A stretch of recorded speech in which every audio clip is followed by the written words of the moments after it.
अनमोल वचन अखिल भारतीय संत मत सत्संग के संस्थापक और गृहस्थ में आनंद योग के जनक परम संत महात्मा परम पूज्य श्री यशपाल जी महाराज अर्थात परम पूज्य भाई साहब जी द्वारा प्रतिपादित इन अनमोल वचनों का पालन करना अति आवश्यक है। ये वचन हमारी गृहस्थ आध्यात्मिक साधना के लिए मूलभूत सिद्धांत हैं, जो इस प्रकार हैं। हम दुनिया की हर चीज की कीमत आंकते हैं, अपने मानव जीवन की कीमत भी जाने व परमात्मा की प्राप्ति हेतु साधना करें। मनुष्य योनि एक उपहार है, इसीलिए परमात्मा को धन्यवाद देते हुए आधा घंटा प्रातःकाल, आधा घंटा सायंकाल पूजा अवश्य करें। सत्संग, सतनाम व सद्गुरु को प्राथमिकता देते हुए इसी के आधार पर ध्यान योगाभ्यास अवश्य करें व गृहस्थ के कार्यों को परमात्मा का कार्य समझकर उसी की याद में संपन्न करें। हर समय ये ध्यान रहे कि गुरु कृपा द्वारा परमात्मा की पवित्र सत्ता का हमारी आत्मा में वास है, अतः मन में निरंतर अपने इष्ट देव का जाप करें। मान सम्मान की इच्छा न करें व अपमान से दुखी न हो। परमात्मा के अतिरिक्त किसी और का भय न करें। दूसरों की बुराई न करें, न सुने, सत्य व मधुर बोलें, अश्लील शब्द मुंह से ना निकालें, सभी से नम्रतापूर्ण व सुंदर व्यवहार करें। धर्म पत्नी के अतिरिक्त अपने से बड़ी से माता जैसा, बराबर की से बहन जैसा व छोटी से पुत्री जैसा व्यवहार करें। सांसारिक जीवन यापन की आवश्यकताएं अंतहीन है, इसलिए अधिक से अधिक समय सत्संग में व धन परोपकार में खर्च करें। याद रखें, न स्त्री माया है, न धन दौलत, न ही परिवार।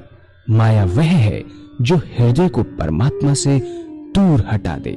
अतः निरंतर सत्संग और सद्गुरु की शरण में रहने का प्रयास करें। भोजन अपने इष्ट को अर्पण कर प्रसाद रूप में परमात्मा की याद में करें। रात्रि में सोने से पहले अच्छे बुरे कार्यों का आत्मनिरीक्षण कर उसका समुचित पश्चाताप करते हुए ध्यान करें व प्रभु की गहरी याद में ही विश्राम करें। परमात्मा तू ही है, तेरी इच्छा पूर्ण हो।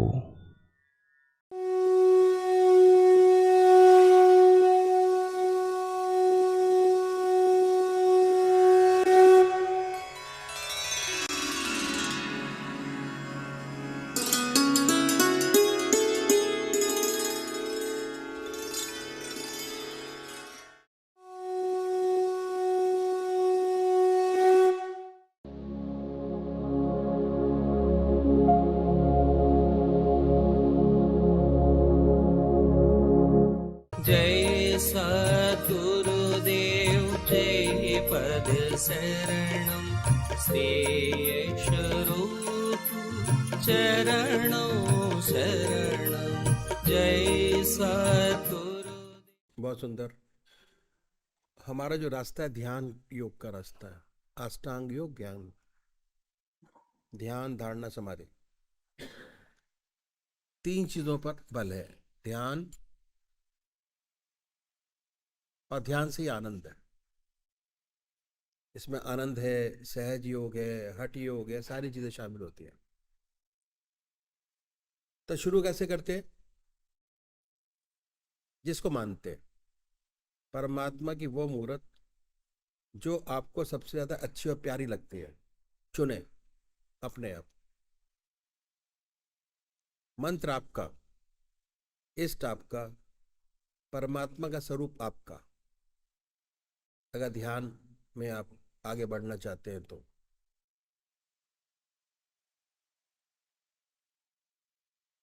दो तरीके के भक्त हैं, निराकार और साकार।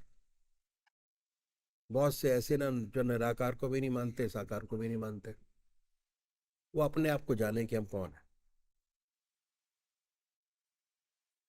सबसे बड़ी बात यह है कि हम अपनी आत्मा से पूछते हैं कि परमात्मा की कौन सी मूर्त, कौन सी सूरत आपको सबसे ज्यादा प्यारी लगती है।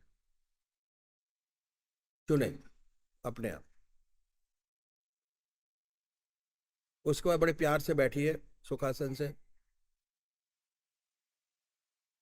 धूप दीप जलाएं,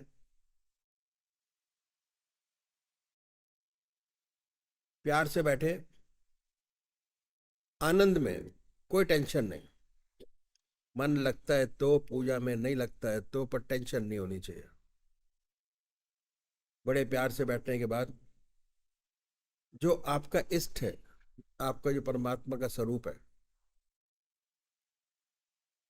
उनको अपने सामने बनाएं कि वो सह शरीर हमारे सामने विद्यमान है। अब मूर्त पे नहीं है, ना मूर्ति में है ना सूरत पे है, सशरीर आपके सामने विद्यमान है। अपने सामने बनाएंगे। दिल की हर धड़कन में जो मंत्र आपका है, जिस नाम से आप अपने इष्ट को मानते हैं, उसको सुनने की कोशिश कीजिए।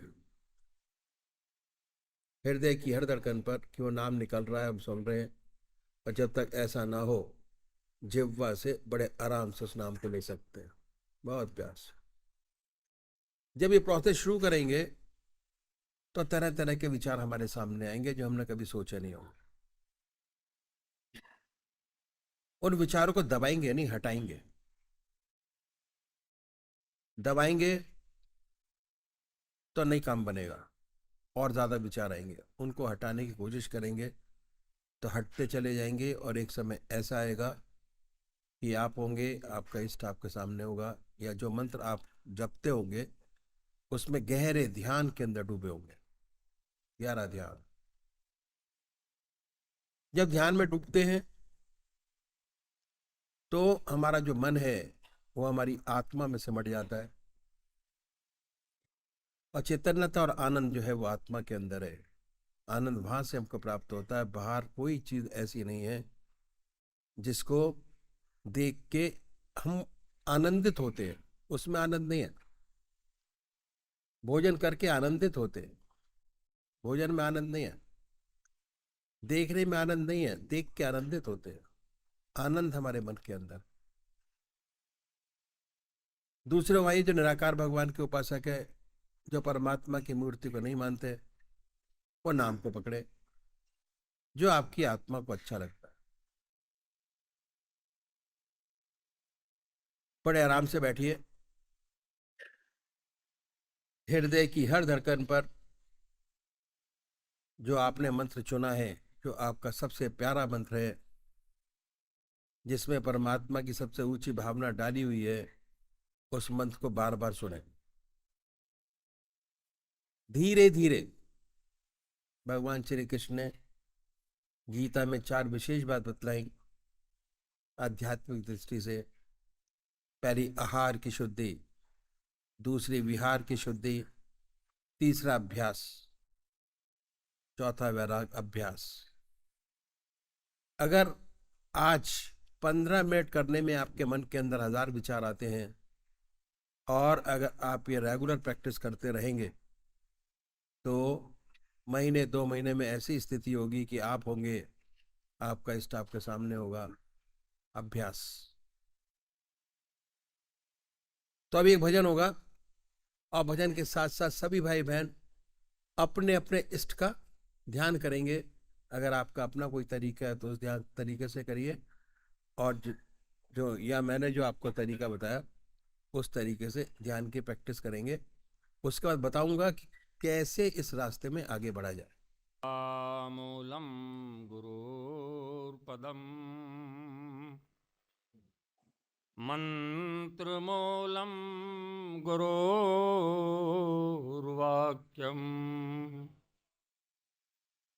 मोक्षमूलं गुरुर्कृपा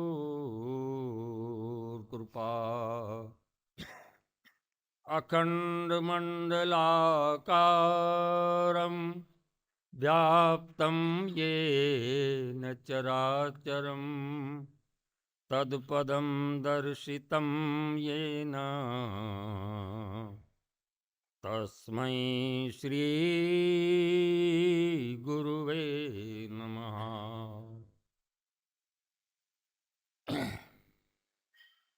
न मैं धाम धरती न धन चाहता हूँ, कृपा का तेरी एक कण चाहता हूँ। न मैं धाम धरती न धन चाहता हूँ, कृपा का तेरी एक कण चाहता हूँ। जपे नाम तेरा वो चाहूं मैं रसना,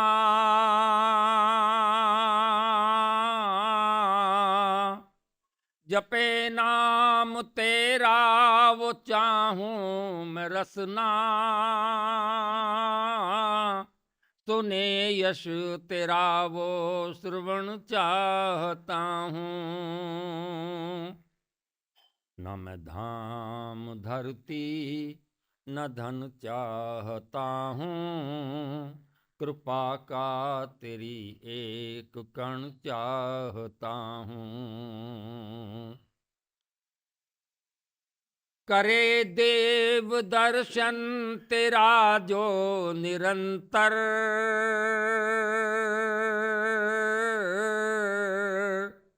करे देव दर्शन तेरा जो निरंतर, वही भाग्यशाली नयन चाहता हूँ। करे देव दर्शन तेरा जो निरंतर, वही भाग्यशाली नयन चाहता हूँ। न मैं धाम धरती न धन चाहता हूँ, कृपा का तेरी एक कण चाहता हूँ। नहीं चाहना है मुझे स्वर्ग छवि के,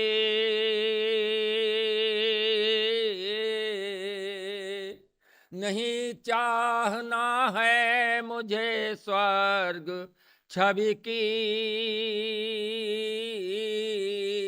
मैं केवल तुम्हें प्राण धन चाहता हूँ। न मैं धाम धरती न धन चाहता हूँ, कृपा का तेरी एक कण चाहता हूँ। प्रकाशात्मा में अलौकिक तेरा हो,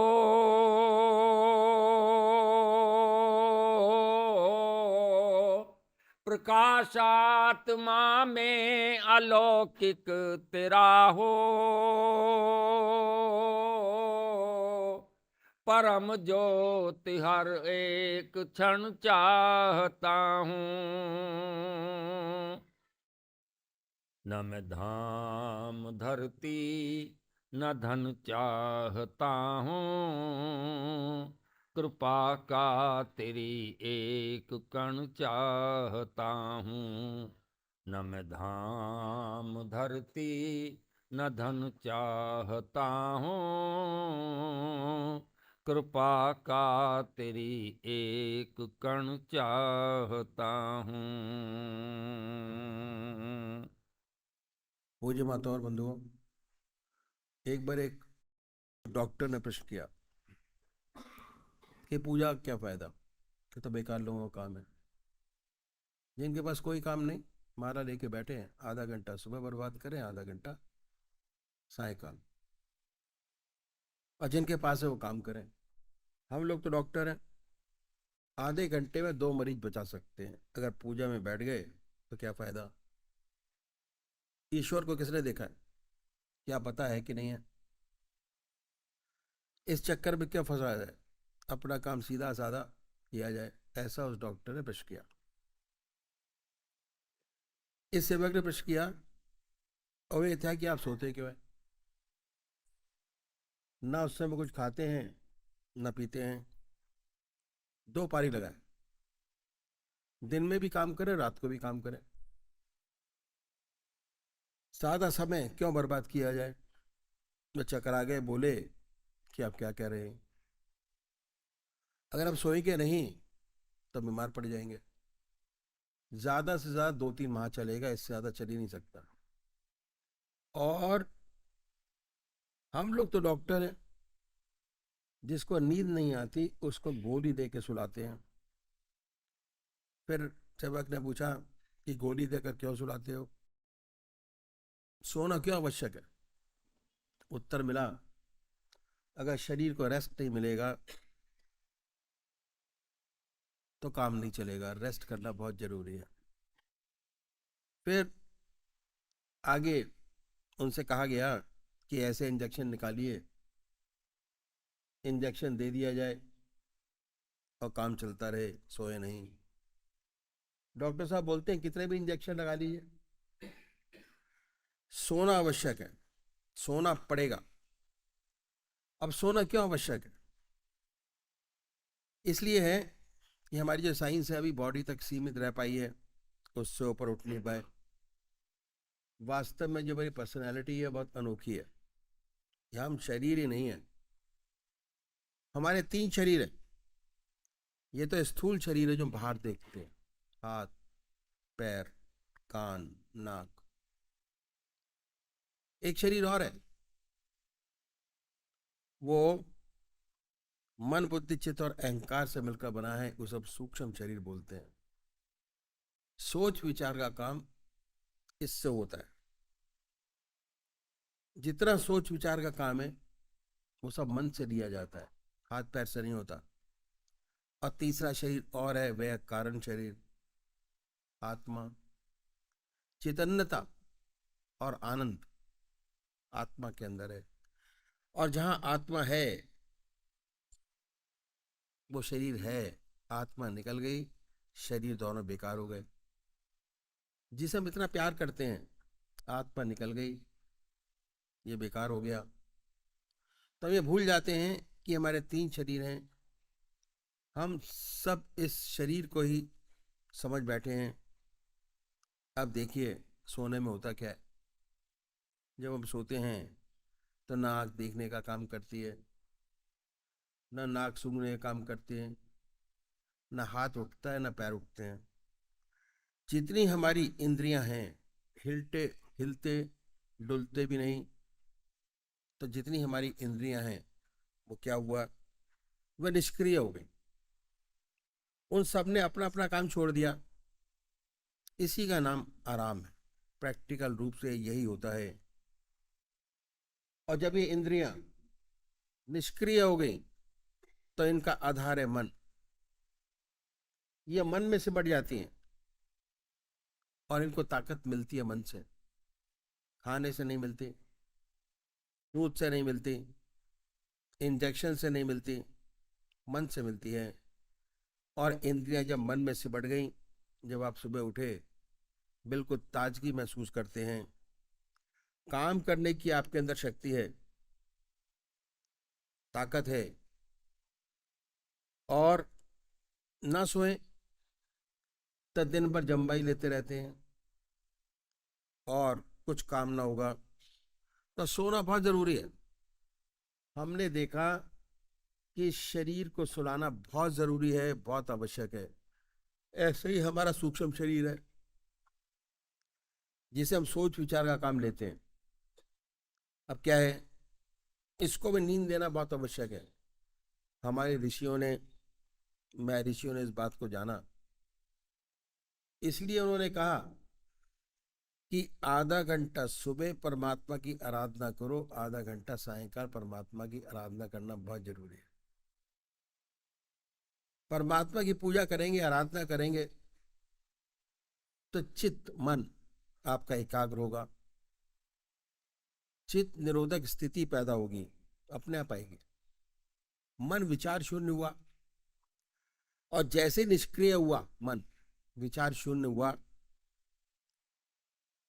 वैसे ही जैसे आपने इंद्रियों को निष्क्रिय किया सोकर, उस प्रकार मन को भी निष्क्रिय करेंगे। और तो निष्क्रिय करना बहुत जरूरी है। मन निष्क्रिय होगा, अपने आप चित्त निरोधक स्थिति पैदा होगी, थॉटलेस स्टेज। भगवान को मानिए या ना मानिए, कोई फर्क नहीं पड़ता, आपका अस्तित्व है और इसका सच्चा विकास करना आपका फर्ज है। भगवान हमारी पूजा का भूखा नहीं है। जो आप कर रहे हैं अपने लिए कर रहे हैं, अपने लिए। अगर आप सच्चा विकास चाहते हैं अपने पूरी बॉडी का, तो जिस प्रकार शरीर को हमने आराम दिया, उस प्रकार मन को भी रेस्ट देना बहुत जरूरी है। तो जो पूजा है, ये मन को रेस्ट देना है, मन को आराम देना है। मन को एक तरफ लगा देते हैं। मन का काम है सोचना विचारना।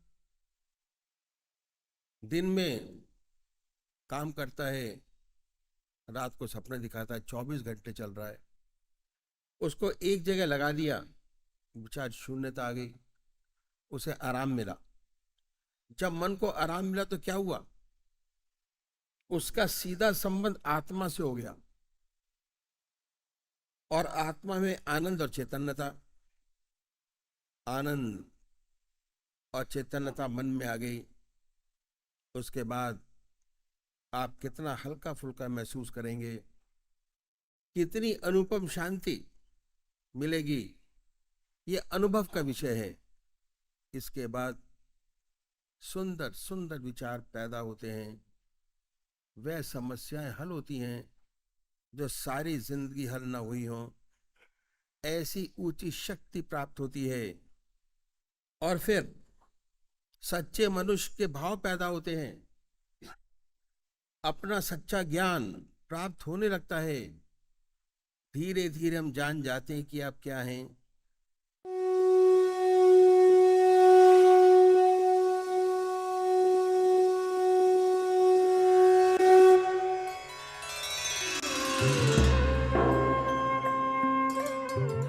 ध्यान योग के कार्यक्रम आनंद योग से निशुल्क जुड़ने के लिए संपर्क करें 9810239677।